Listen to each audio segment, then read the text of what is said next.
let's talk about the truth behind trending news. So one thing that's on everybody's mind, wherever you are in the world, is health, staying healthy and avoiding this darn virus that has just decimated economies and really disrupted our old normal and created a new normal that a lot of us aren't quite comfortable with, including myself.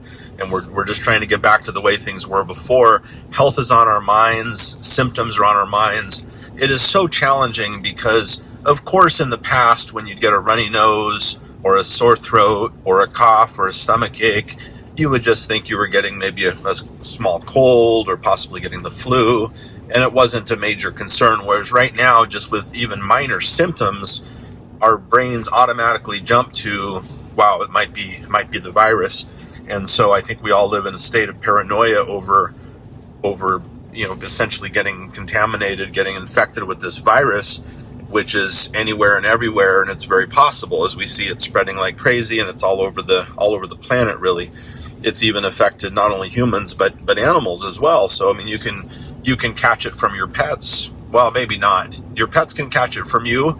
That part has been proven. Can you catch it from your pets? Well, I suppose it's possible. If you're positive, if you're infected and you're contagious, and you pet your cat and your cat runs across to someone else in the house and jumps on their lap and they pet your cat and touch their face, can they catch it? Sure seems possible. It does. The virus lives on surfaces for up to a few days. I think a surface could include the hair of your cat or your dog. So anyway, plenty of reasons to be paranoid.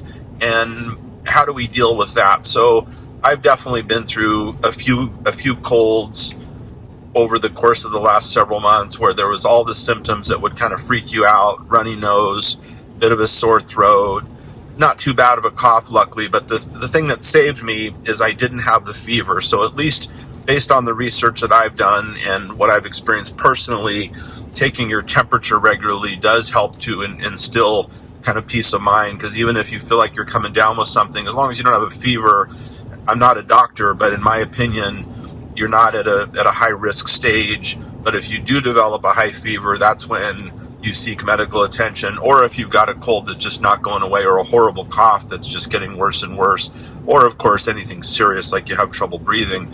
But the problem is, let's say you're working and you've got a runny nose and a small cough.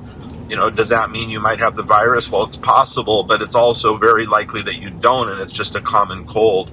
So the reason I wanted to talk to you about this today is I think we're all hypersensitive and hyper paranoid about not only our own health and being sick and what do the symptoms mean, but also the health of those around us. And it's good that we're socially distancing and staying clear of others, whether or not they're sick, because they may have no symptoms and be carrying the virus, and we may have no symptoms and be carrying the virus. So social distancing is quite important, obviously. But at the same time, what do you do when you feel like you're sick? And so if it makes you feel better, you can seek health care, but just going to the doctor can be dangerous. So I just personally feel like I won't go to the doctor unless I feel like it's absolutely necessary right now. And for some people, it's necessary, and you certainly need to go because the benefits of going outweighs the risks of being in a healthcare facility.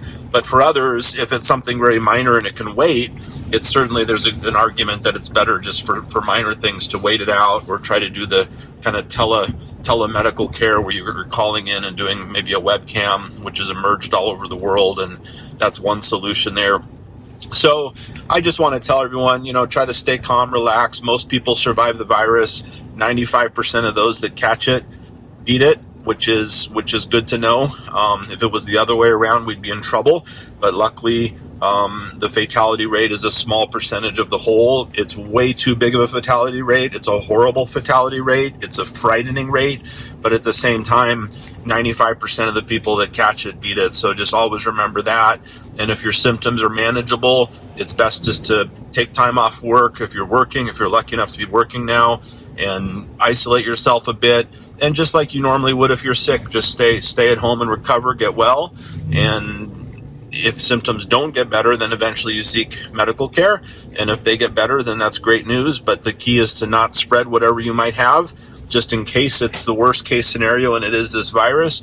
Now, let's say that you're someone that's had, you've been sick, and maybe you were very sick. Like I know someone, for example, that was very sick before we even really knew about the pandemic, going back into February.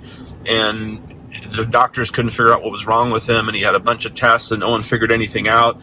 And once this became a pandemic, they started realizing, well, maybe he had the virus and he has a bunch of damage to his lungs, for example, but he's fine, he's okay, and he's totally recovered, and he doesn't test positive for the virus at this point in time.